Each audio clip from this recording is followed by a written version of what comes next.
Alam nyo, nung maliit pa kami, mahilig kaming makinig ng radyo. Wala pang TV noon eh. That was 1956, 55. Mahilig kaming magkapatid, sali. At nangakapit-bahay pa kami para makapakinig lamang ng radyo. Pero noong si Daday ay nandun na narito sa Maynila, ako na naiwan doon, mahilig pa ako talaga makinig ng drama. At paborito kong pakinggan yung Aliha, Kondinado, yung gano'n ba? Yung may mga katena na hihila. At kadalasan, yung dramang yun, talagang tinatawag ng gabi. Alas 7. So, kapit-bahay namin, malapit lang naman, mga 300 meters naman distansya kila Hunter. At palibasa wala pa kami radyo noon. Pero nagkaroon din kami ng radyo, nagkakuno gano'n. Pero wala kami radyo, so nangangapit-bahay pa rin ako talaga. Gabi, matapang ako pag makikinig ng radyo. Pero pagdating ng uwian, alas 8 na, doon ay sumisibol yung aking takot dahil sa pakikinig ng radyo drama tungkol sa mga mangaw, tungkol sa mga aswang, mga halima. Eh, pagbaba ko ng hagdanan kaya may Hunter, maharap ako sa bahay namin, alam ko yung bahay namin, madilim eh. Malayo ko lang ako sumisigaw, Ma! Suga ma! Ilaw daw, ilaw. Dahil talaga nakapagkasa ko pisan ba? Pag madilim, ang tingin ko talaga sa taas, hindi sa baba. Para maninag ng daan, nakatingin sa taas. Hindi kagandahan doon. Pag madilim, dapat sa taas kang tumingin. So, nakagano'n, Ma! Wala kita ko. Pero, nanay ko naman doon, hindi niya matiis ang kanyang mga anak dahil sa pagmamahal. Malayo pala ang iwag ng suga. Diyanong! Diyanong! Sa nakawan na doon. So, yun ang titignan ko ngayon. Alam niyo, nakikita ko doon na yung ilaw na nakikita ko, pero alam ko, behind that is my mother. Kaya nawala yung takot ko. Dahil kung wala ang ilaw, kung wala akong nagalakan, mananatili ako sa takot. Alam niyo ba ganyan ng Diyos? Ganyan ang Diyos, buhay natin. Sa buhay natin, nasa kagustuhan natin sa ating sarili, nalalagay tayo sa kadiliman. Madilim na madilim. Subalit kapag tayo ay tumingin sa Kanya, tumawag sa Kanya, alam natin sa Kanyang pag-ibig, magliliwanag siya ng isang daan. At magbibigay sa atin ng katiyakan sa kasalukuyan at kasiguruhan sa inaharap. Nakikita natin ang Kanya. Nais kong ibahagi sa ating kalagitnaan ngayon ang tungkol sa pag-ibig. Buksan natin ang 1 Corinthians chapter 13, verses 1 to 7. Tignan natin kung gaano kadakilang pag-ibig ng Diyos sa buhay natin at kung gaano kadakilang pag-ibig ng Diyos na taglay natin para sa ating mga mahal sa buhay. 1 Corinthians chapter 13, verses 1 to 7. Tingin niyo ang salita ng Panginoon. Kung ako'y magsalita ng mga wika ng mga tao at ng mga anghel, subalit wala akong pag-ibig, ako'y nagiging isang maingay na pompian o batingaw na umaalingaw-ngaw. At kung mayroon akong kaloob ng propesiya, naunawaan ko ang lahat ng mga hiwaga at ang lahat ng mga kaalaman, at kung mayroon akong buong panampalataya upang mapalipad ko ang mga bundok, ngunit wala akong pag-ibig, ako ay walang kabuluhan. At kung ipamigay ko ang lahat ng aking ari-arian, at kung ibigay ko ang aking katawan upang sunugin, subalit walang pag-ibig, wala akong mapapakinabang. Ang pag-ibig ay matiisin at magandang loob. Ang pag-ibig ay hindi mainggitin o mapagmalaki o hambog. Hindi magaspang ang kilos. Hindi nito ipinipilit ang sariling kagustuhan. Hindi mayayamutin. Hindi nagtatala ng mga pagkakamali. Hindi ito natutuwa sa masamang gawa, kundi natutuwa sa katotohanan. Pinapasa nito ang lahat ng bagay, pinaniniwalaan ang lahat ng bagay, inaasahan ang lahat ng bagay, tinitiis ang lahat ng bagay.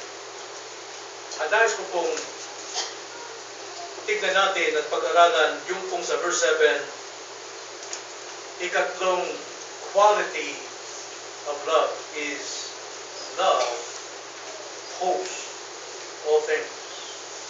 Ang pag-ibig ay umaasa sa lahat ng bagay. Tayo'y manalangin. Panginoon, minsan pa hinihiling namin ang iyong banal na Espiritu na siyang magturo sa amin at magbigay ng liwanag ng kaalaman ng iyong mga salita. Dalangin namin na ipahayag niyo ang iyong pag-ibig sa amin. Bagamat alam namin, Lord, na ipinahayag niyo ang inyong pag-ibig sa amin habang kami makasalanan pa. Namatay si Kristo alang-alang sa amin. Ngunit ang pag-ibig ninyo'y hindi natigil doon, kundi nagpapanatili pa hanggang sa ngayon, maging sa aming unfaithfulness, you remain faithful to us. Nawa nga po ang pag-ibig na itong dumadaloy sa aming kaugatan ng pananampalataya ay may bahagi din namin sa aming kapwa at sa aming mga mahal sa buhay. Nawa, tulungan niyo kami na maunawaan at maipaunawa ang pag-ibig na ito sa aming buhay at sa aming kapwa. Kung aming dalangin sa pangalan ng Panginoon Jesus. Amen. Ang sabi ni Spurgeon, yung apat na qualities na ito, which are love bears all things, love believes all things, love hopes all things, and love endures all things.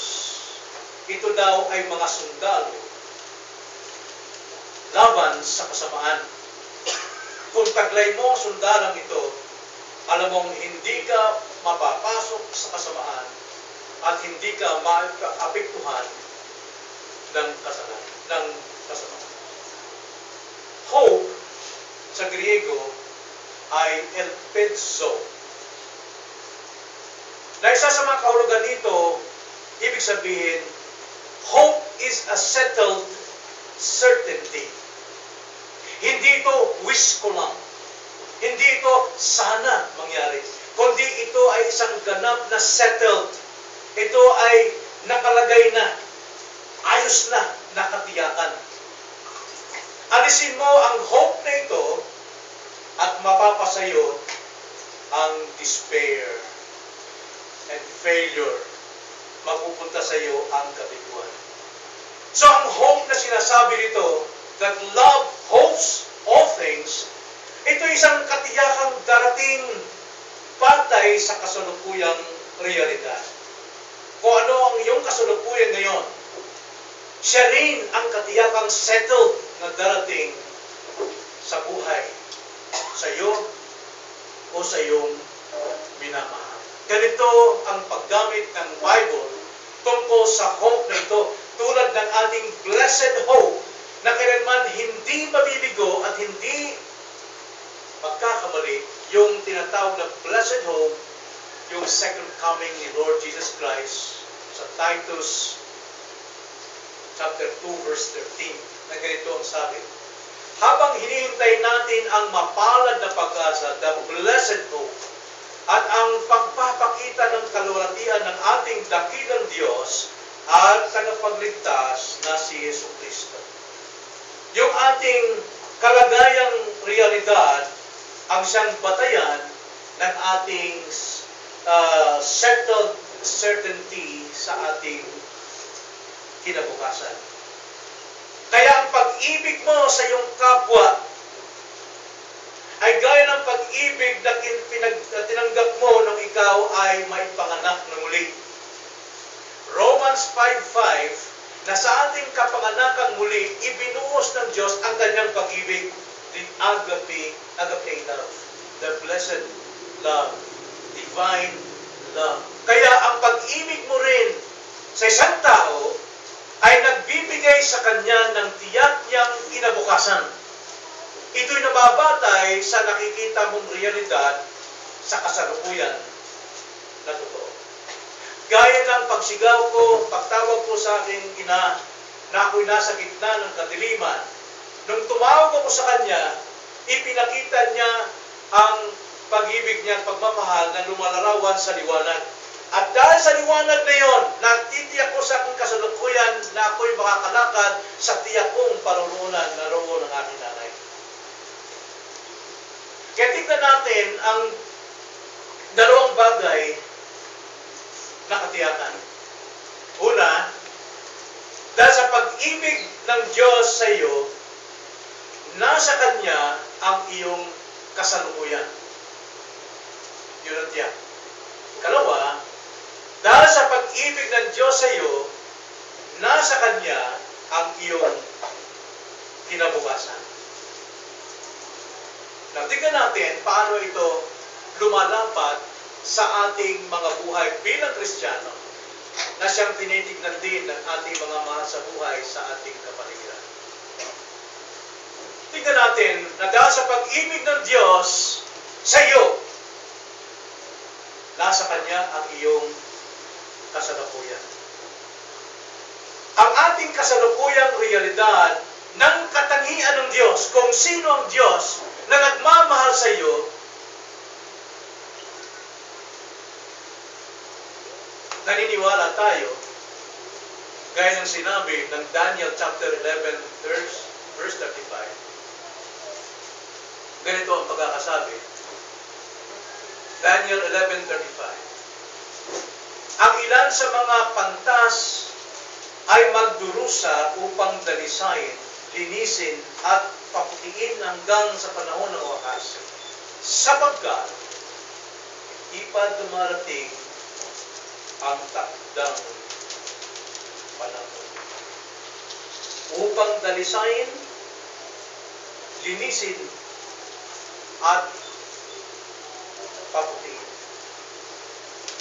Ang Diyos ay makapangyarihan, may layunin na sa atin upang dalisayin, linisin, at paputiin sa ating pamumuhay, pag-ibig ng Diyos. Kaya dito, makikita natin ang karakter ng Diyos, ang attributes ng Diyos. Tingnan natin una, my Heavenly Father is all powerful. Sa ating kasalukuyan, hawak ng Diyos sapagkat God, our Father, is all powerful. Ang ating Diyos ay makapangyarihan sa lahat. Psalms 39 verse 7, at ngayon, Panginoon, sa ano pa ako maghihintay? Ang aking pag-asa ay nasa iyo. Now, mga kapatid, ito isang aral sa atin bilang mga Kristiyano. Na kuminsan ang ating pag-asa, tumatanaw tayo sa magagawa ng tao at maibibigay ng tao. Magagawa ng bagay at maibibigay ng bagay. Alam natin, pero alam natin lahat yan nasa common grace ng Diyos. Ngunit, ang lahat ng yan ay maaaring mabigo. Subalit, kung tayo'y tumitingin sa Diyos, habang tayo'y nasa dilim ng mundong ito, bagamat hindi tayo sa kadiliman, kung tayo'y tumitingin sa Kanya, alam natin that God is all powerful at siya ang makabibigay sa lahat ng ating pangangailangan. Magagawa niyang magbigay ng sagana sa atin sa lahat ng paraan at sa lahat ng maaari nating hingin at isipin. Ganyan ang Diyos. Kaya ang ating hope, hindi dapat nababantay sa mga nakikita natin at sa ating ambisyon. Kung mayroon ako dito, matatag na ako, masaya na ako. Mabibigo ka. Dapat ang hope natin ay nasa pag-ibig ng Diyos that God is all powerful.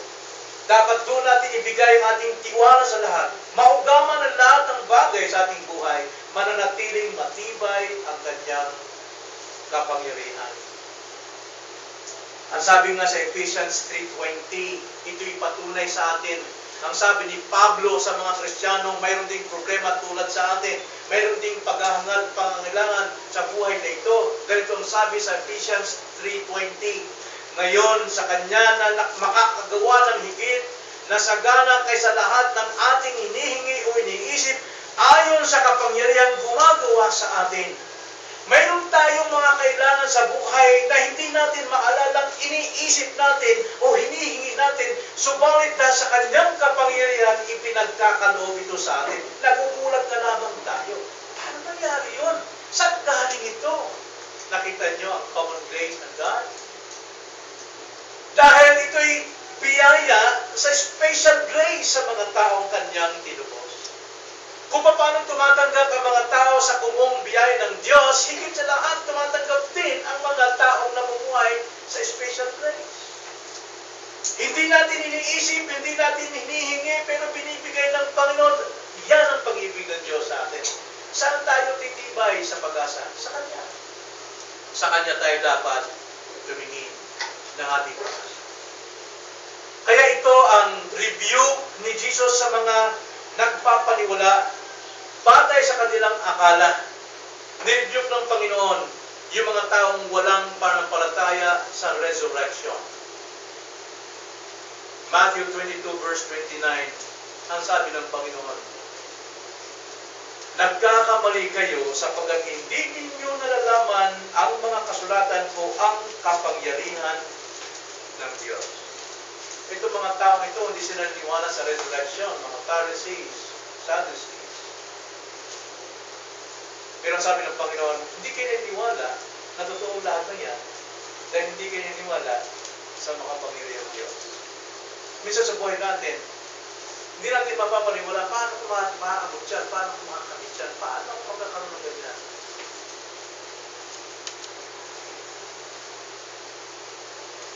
So dapat natin ilagay ang ating puso, Lord, kailangan nakalag ng aking kailangan at kailangan at iniisip. E minsan hindi sumagi sa isip ko, magkakaroon ako ng sakyan. Hindi ko inisip ka. Di wala sa panaginip ko yan na magkaroon ako ng sakyan ng time ito. Basta alam ko ng Lord, kailangan ko sa sakyan, mahina na ito ko, Panginoon. Gusto kong umalis o lumakad na kahit maghapon pwede akong mag-drive. Pero huwag niyo akong asahan sa maghapon pwede akong mag-commute, palipat-lipat ng jeep. Mahirap na. Bakit naman? Dahil namimilit si Sandy. Pinipilit sa akin, sabi niya, Pastor, di kasi simulo mo eh. Pero simula pa na bumili kami ng bago, sa'yo na yun eh. Hindi ka maniwala doon. Tao tayo. At alam natin, ang damdamin ng tao, may mga anak siya. Mga lalaki. Sino ba akala? Kayo, may mga natanggap pa kayo na hindi nyo inakala? Pero kung tumitingin lang tayo sa bakit yung pag-asa natin, siya, maninervous breakdown ka dahil hindi dumarating yung ayon sa iyo ka. Pero kung sa Diyos tayo tingin, God is so powerful na nag-meet na natin needs. Not our wants, but our needs. Then, secondly, na nasa Kanya ang ating kasulukuyan. Our Heavenly Father is always good. Laging mabuti ang Diyos. Pinigyan natin the last time yan, the common grace of God. Even the criminals, kahit ang mga kriminal o pinakamasamang tao, tumatanggap sila ng mabuti. Saan galing yun? Dahil sa kanilang kasamaan? Dahil sila'y masama? Dahil sila'y mabuti? No. Because of God's goodness. Kaya tama yung kanta ni Don Moen. God is good. God is good all the time. Yes, God is good all the time sa pananaw nating common grace. Wala pa tayo, ginawa na ng Diyos ang sanlibutan, ang kalangitan. Biyaya niya. At alam niyo ba, nung likhain ang tao, anong unang nilikha ng Diyos sa mundo? Anong unang nilikha ng Diyos? Di ba ang mga ibon, ang mga hayop sa kalagatan, ang lahat ng makakain, ang lahat ng maaaring hanapin ng tao, saka ngayon inilagay ang tao sa Garden of Eden. Love. Yan, inihanda ng Diyos para sa tao. Lahat ng pangangailangan ng tao nandiyan na. At the same time, mayroon pa siyang grace sa tao na hindi niya iniisip at hinihingi, binibigay pa rin. God is always good. Kaya nga, God is our summum bonum. Alala niyo? Summum becoming our highest good. Yun ang dapat nating hangarin. The goodness of God, nananatili yan eternally sa lahat ng tao. Not only for the elect and the not-elect, sa lahat ng tao. Psalms 52 verse 1. Ang sabi, bakit ka naghahambog, o makapangyarihang tao? Ang kagandahang loob ng Diyos ay sa buong araw. Sa buong araw, ang dila mo'y nagpabalak ng pagkawasa. Kita niyo, sabi ng Diyos, ang yabang-yabang mong tao, na para bang ikaw ay umaani, ikaw ay sumusweldo dahil sa iyong kasipagan, dahil sa iyong kausayan, dahil sa iyong pag-aaral. Hindi mo ba alam na kapag-aral ka dahil sa goodness ng Panginoon sa iyong mga magulang na igapang ka sa iyong pag-aaral? Hindi mo ba alam na dahil sa goodness ng Panginoon, binigyan ka ng tamang trabaho? Hindi mo ba alam na sa goodness ng Panginoon, ikaw ay mayroong kalusugan, magigising ka pa ng umaga? Ay, yapang mo tao! Yan ay tinatanggap ng lahat ng tao. That is God's common grace because God is good all the time. Ang Diyos ay mabuti sa lahat ng sandali. Yan ang Diyos natin. Yan ang Diyos na ating pinapangaral at pinapakinggan tuwing pagsamba sa Diyos. Kung hindi kilala ng tao ang Diyos, dahil wala silang relasyon kay Kristo, na iba yung kilala mong Diyos by intellectual, or kilala mong Diyos because of your relationship to Christ, kaiba yun. Intimate relationship with God yun, nagiging anak ka because of Christ. Pero intellectually, you know God because of the nature, the providence, alam natin yan. But still, wala kang intimate relationship with God through Jesus Christ. Kaya kung ang tao ay hindi nakilala ang Diyos dahil wala siyang relasyon kay Kristo, ano po mangyari dyan? Wala siyang pag-asa. No hope para sa kanya. Wala siyang pag-asa tulad ng pag-asa ng mga tao ng Diyos. Bakit po? Ephesians 2:12, magpapatunay sa atin. Ang sabi ni Pablo sa mga Kristiyano na ng panahong iyon, kayo ay walang Kristo, hiwalay sa pagiging mamamayan ng Diyos o ng Israel at ng mga dayuhan sa mga tipan ng pangako. Walang pag-asa at walang Diyos sa sanlibutan. Walang real God, the true and living God. Ang alam niya, idols. Ang alam niyang Diyos ay ayon sa kanyang isipan, sa kanyang carnal mind, hindi ayon sa kanyang spiritual na kalagayan as being born again. Kaya wala kang pag-asa, wala kang Kristo, wala kang Diyos na totoo. Dahil ikaw ay nasa aquarium lang ng iyong likas na pagkakasalanan. Dahil ang totoong Diyos na lumikha ng aquarium ng isda ay hindi mo kilala. So, you have no hope sa kalagayan mo bilang makasalanan. Walang pag-asa. Ang mayroong tanging pag-asa ay yung mga na kay Kristo at sila'y naging mga anak ng Diyos. So, my Heavenly Father is always good. Hindi lamang sa unbelievers, but higit sa lahat sa kanyang mga tao. Then thirdly, my Heavenly Father is always powerfully good to me. Always powerfully good to me. Ito ang present reality ng mga tao ng Diyos. God is always powerfully good to us or to you. Na siya nagbibigay sa atin ng katiyakan sa darating. Because of God's goodness to us, alam natin mayroong katiyakan ang darating. Kaya masabi natin, kumusta na God, sis? Okay lang, pastor. Okay lang sa biyaya ng Diyos. Then alam mo kung anong kalagayan mo. Alam mo kung sinong Diyos na sinasampalatayan mo. The Heavenly Father, the Almighty God. Alam mo. Pero sa mga nakatanaw lamang under the sun, hirap pastor. Kailangan kong kumain na din. Kaya hindi ako pasensya na, hindi nakatanaw sa atin. Kailangan kong kumain din. Kailangan kasi kung wala, paano kami mabubuhay? Nasaan ang pag-asa niya? Sa kanyang lakas. Paano naman kami? Paano makapagano anak mo? Na ang sabi nga sa banal na kasulatan na ang Diyos makapagbibigay ng higit pa sa ating iniisip at ang ating inihingi. So, dapat natin doon ituo ang ating pag-asa sa Kanya. this love laging mabuti. Pero marami pong hindi nakatanggap ng blessings na ito. Minsan, even Christians, even mananampalataya, bagamat naroon sa kanyang pag-asa, bless the Lord. Pero dahil sa mga nawala sa kanya, matinding trahedya sa buhay. Kung minsan, nanineglect nila o pinababayaan nila na tumayo at tumindig sa katotohanan na ang Diyos ang may kontrol ng buhay. Nakatingin siya sa sitwasyon kung mayroon na akong ganito. Hindi niya talaga matanggap dahil hindi siya naniniwala at tumitingin sa Diyos. Bumabalik siya sa kanyang sarili. Dahil ang dami na namang nawala sa kanya eh. Ang dami na. So ano bagsak dyan? Scientist? Always retrospect na. 1 Corinthians 15:19. Kung para sa buhay na ito lamang tayo umaasa kay Kristo,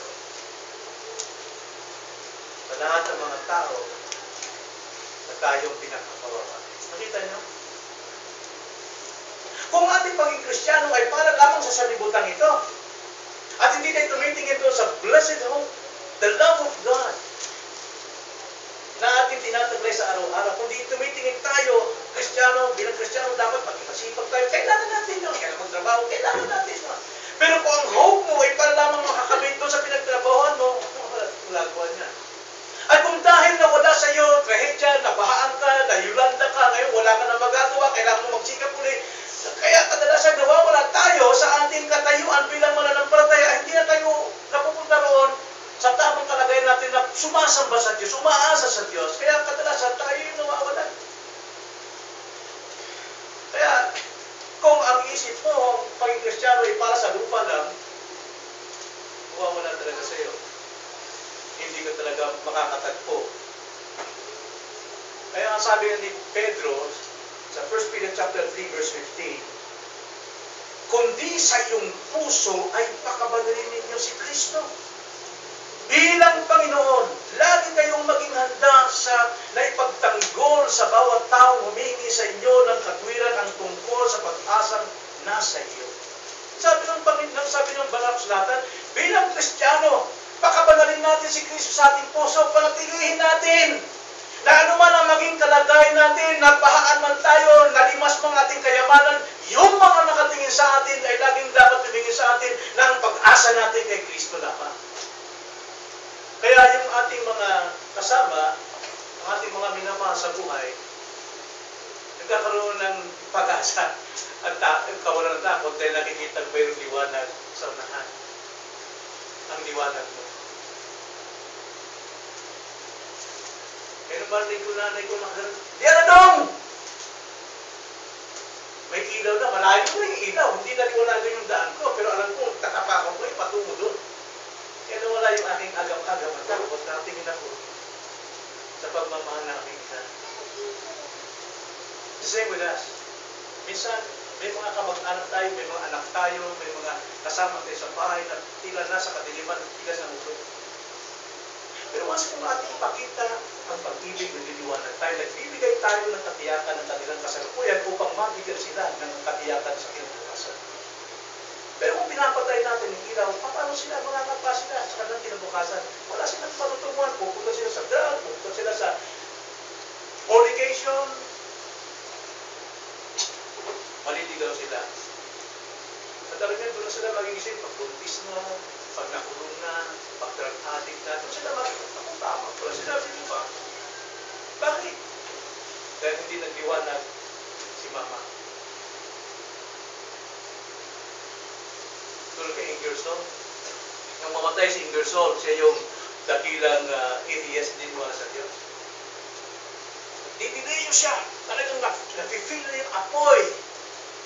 Pero sabi ng isang tao, nakilala niya, may pagkakataon pa, Mr. Ingersoll, tanggapin mo si Kristo. Wala na pagkakataon! Bakit ngayon mo na sinasabi yan?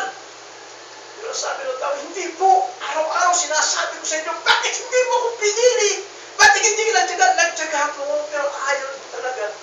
Pero pa man, sa muling sandali ng kanyang buhay, dumating pa rin ang gospel, pero matigas ang kanyang puso dahil pinatigas ng kasalanan, namatay pa rin natin kahit anong tigas ng ulo ng mga tao, pagliwanagin pa rin natin ang ating kapatiran. Bigyan natin sila ng footing na talaga namang matibay foundation para sa ganoon.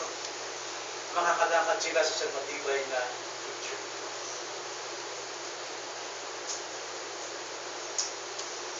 So yun yung kasalukuyan. As Christians, mayroon tayong foundation. Matatag yung ating paa sa kasalukuyan because we know that God loves us. He is all-powerful God, always good, and always powerfully good to us. Then secondly, dahil sa pag-ibig ng Diyos sa iyo, nasa Kanya ang iyong kinabukasan. Kung mayroon kang present reality ng iyong kasalukuyan at ipinasa Diyos, alam mo, mayroon kang future na tiyak sa Kanya. So, katiyakan ng iyong kinabukasan ay dumadaloy mula sa pag-ibig ng Diyos na gumagawa ng pag-ibig sa iyong buhay. Na, gusto kong tignan natin yun.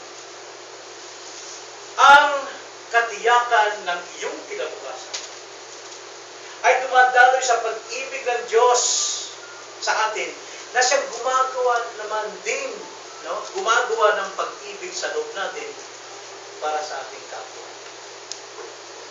Nakuha niyo? Tulad ba nung tibong pang poso, no? Yung tibong pang poso, kadalasan yan natutuyuan. Bagat may tubig. Bumpahin mo yan, wala kang makukuha, maghapon mo lang, walang lalabas na tubig. Ano dapat mong gawin? Sa Bisaya, katihon. No? Kukuha ka ng isang timba. Bubuhos mo doon, kasi mayroong, may sakit doon, kuminto yung tubig sinalim mo. Tapos takpan mo, mamaya, lalabas yung tubig. Yung tubig sa timba, nagkakaroon niya ng katiyakang magkakaroon ng tubig, lalabas sa puso kung ito yung iyong ginagawa. The love of God na nasa atin ay gumagawa ng pag-ibig para sa iba. Yun, pag-ibig. Kaya ang katiyakan at kakontentuhan sa pag-ibig ng Diyos na nasa iyo, ito ang makapagbibigay ng pagbabago ng buhay mo sa iyong kapaligiran. Not only for yourselves, but also to somebody, to anybody, labas sa iyong buhay. Gumagawa yan. Kaya si Pablo, gano'n na lang eh. Kung pa ilang beses si Pablo nilatiko ng 39 lashes, 40 lashes minus 1. Ilang beses yun. Ilang beses siyang pinagbabato na duguan ang kanyang ulo, halos lumalabas yung utak niya sa mga bato, at pagsak siya, iniiwan siyang parang patay, pero tumatay si Pablo at muling nangangaral. Kung paano siyang ilang beses siyang ma-shipwreck sa karagatan, lumulutang-lutang siya sa gitna ng karagatan for so many days, gutom at uhaw, pero nag-learn siyang how to be content. Malalim pa rin manalangin si Pablo. At ang panalangin ni Pablo, hindi sa kanyang sariling karamdaman, hindi sa kanyang sariling wants, hindi sa kanyang sariling kapakanan, kundi para sa kapakanan ng mga tao nasa kanyang kapaligiran. Yun ang tamang prayers eh. Hindi yung ating sarili. Lord, bigyan mo ko ito, bigyan mo ko ito, wala ako nito, Lord, ako dito, Lord. Hindi. Paul's prayers makapag-encourage dapat sa atin na hindi sa sarili nakatingin kundi sa iba. Tingnan mo sabi sa Ephesians chapter 3 verse 19.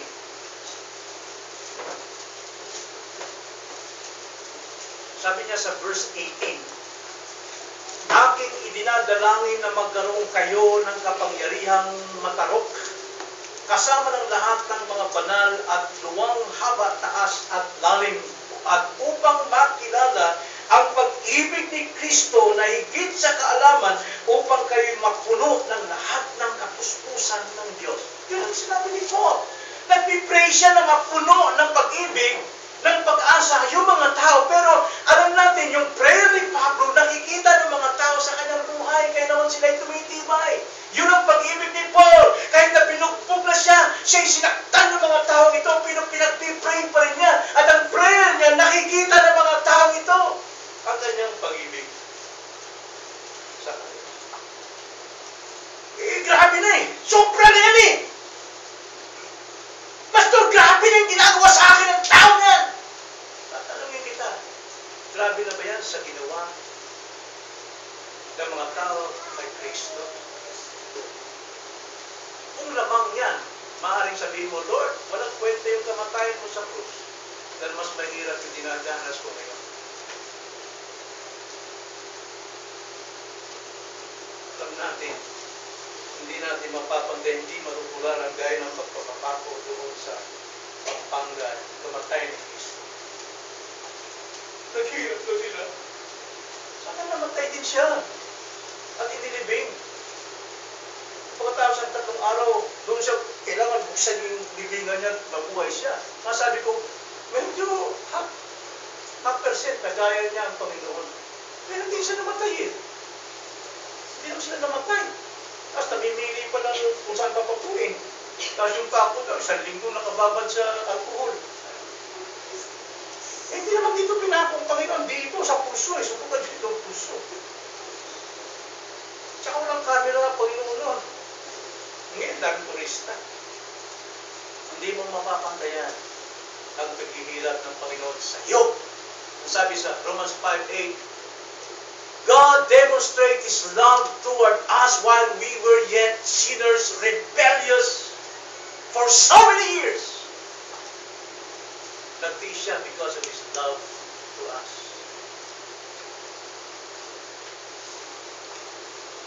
Kaya nga si Pablo, sa kanyang pansariling kagalakan at kasiyahan, hindi siya dumidepende sa mga tao na siyang gumagawa ng kagalakan para sa kanya. Dapat ganoon din tayo. Hindi tayo nakadepende kung ang pakitungo sa atin ng tao. Mabait siya, kay galak tayo. Kung galit siya, galit na ako sa iyo. No. Hindi tayo dumidepende. Nung pag-dumidepende tayo sa pag-ibig na gumagawa sa atin, na kahit na siya ay napakatalas ang labi niya, napakatalas ang bila niya, napakabigat ang ginagawa sa atin, ibigin mo pa rin siya dahil tinatanong mo kanyang kinabukasan. Ganun din tingin sa atin. Yung kalagayan natin sa kasalukuyan, nasa kamay ng Diyos, kaya naman ang ating kalagayan sa hinaharap, kakayahan, kaya nandun ang Panginoon. God is good. Kaya nga si Pablo, hindi siya sarado sa sarili niya sa mga taong nakapanakit sa kanya. Walang hindi nagsasara ng pinto si Paul. Kaya kilalanin mong lahat na nasa buhay mo, tinanggap mo lang ng biyaya ng Diyos yan. Whether you eat or drink or whatever you do, anuman ang circumstance dumating sa, alam natin bigayan. Like for example, the thorn of the flesh. Even though it was Satan's instrument or messengers, but at the same time, gift from God, given by God, para tayo magkakapon. Kaya dapat lagi tayong gising at bukas, mulat ang ating sarili, na dapat nating kontrolin ang ating sarili, na hindi tayo makapagtiwala sa fleshly lust natin. Minsan dahil sa ating pagkamakasarili, hakog na. Di tamantigo mahigugma sa atong anak, sa atong igsoon. Kung hindi kami kupalan, kumapoy kupanin mo. Right? Kung hindi ka nagmamahal, wala rin kong pagmamahal sa iyo. Masarap tayo makasarili ko isa.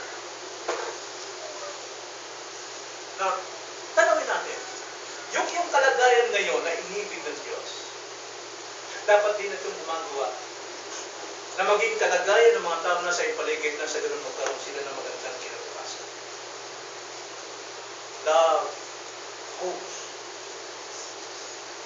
Not some things, but all things. All things. So, ang pag-asa nito ay isang kasalukuyang realidad ng dadala sa isang totoong at tunay na future ng mga taong ating minamahal. Kahit sila'y nangangagat sa atin. Yes, masakit talaga pagka nagre-rebelde sa'yo. Gusto mo sakpalin eh. Gusto mo suntukin eh. Pero hindi pa ba? Ganun ang ginawa ng Diyos sa'yo. Namatay si Kristo para sa'yo.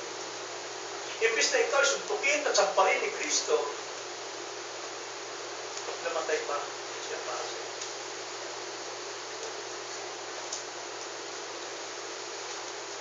So, all is well with God and me because of love.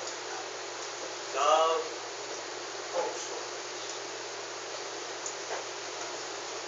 So, anong paalala sa atin? Implication. Nasa may pananalita at pangusap, gusto ko paalala natin ito bilang review sa ating pag-aaral.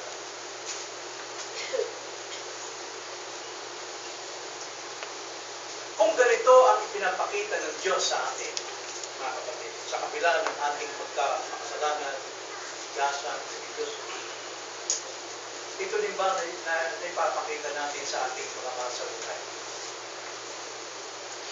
Ito rin ba na ipapakita natin sa ating mga kaibigan? Ang pag-ibig ng Diyos natin tinanggap, gumagawa yan para umibig naman tayo sa ating kapwa.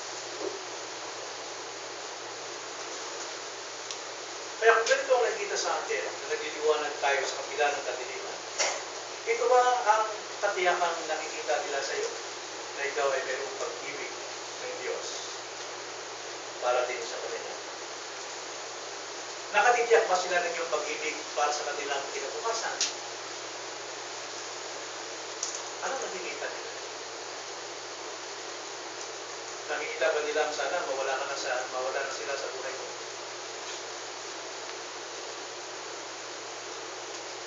Ano kaya kung gano'n ang naging pag-ibig ng Diyos sa atin? Sana ma-impyerno ka na para hindi na mamatay para sa iyo.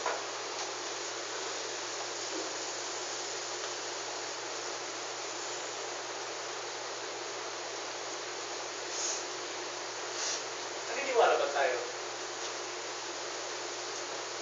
na posibleng mababago lahat sa mga taong nagbibigay sa iyo ng sakit, problema? Naniniwala ka ba sa gawa ng Diyos para sila magbago sa kinabukasan? Hindi natin ito last time. Love bears all things. Meaning to say, love covers a multitude of sins. Then love believes all things. Ang pag-ibig ay naniniwala sa tao ito na siya magiging ganito. Ulitin na ito. Tulad ni Jesus Christ. Nung makita niya si Simon, ang sabi niya, "You are Peter." Dahil nakikita ng Diyos ang potential ni Peter, kanyang future, believes all things. Then hopes all things. Kaya, ulit tanong, tumatatak ba sila sa pag-ibig mo? Naaakay mo ba ang iyong mga anak tungong kay Kristo o pinababayaan mo sila sa kanilang kasalanan upang mawalan sila ng pag-asa? Nasaan ang iyong mga anak? Wala silang makitang pundasyon sa kasalukuyan, kaya wala silang makitang pundasyon sa kanilang kinabukasan. Dahil sinasabi natin, may pamilya na sila, bahala sila. Kumikita naman eh. Kung yan ang pananaw natin sa kasalukuyan sa mundong ito, tayo na yung pinakakuwawang Kristyano sa buhay nito.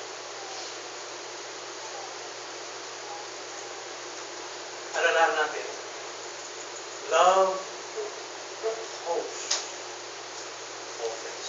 Let us pray. Panginoon, salamat po sa inyong mga salita. Tunay, Lord, ang pag-ibig ninyo tinanggap namin ito. Simula nang kami panganak ng muli, tinanggap namin si Kristo bilang aming tagapagligtas. Tagay namin, Lord, ang pag-ibig na ito na gumagawa sa aming kalooban. At ito'y pinatatatag sa aming kasalukuyan sapagkat nakikita namin ang iyong katangian na kayo'y makapangyarihan sa lahat, kayo'y mabuti sa lahat ng pagkakataon, at kayo'y patuloy walang hanggang umibig sa amin. Alam namin ito'y Lord, pagkawa. Ganito rin pong magawa namin sa aming kapwa, sa aming mga minamahal, na makita sa amin ang kanilang kasalukuyang katiyakan at magkaroon sila ng isang katiyakan ng darating. Mamuhay kami sa iyong pag-ibig. In Jesus' name.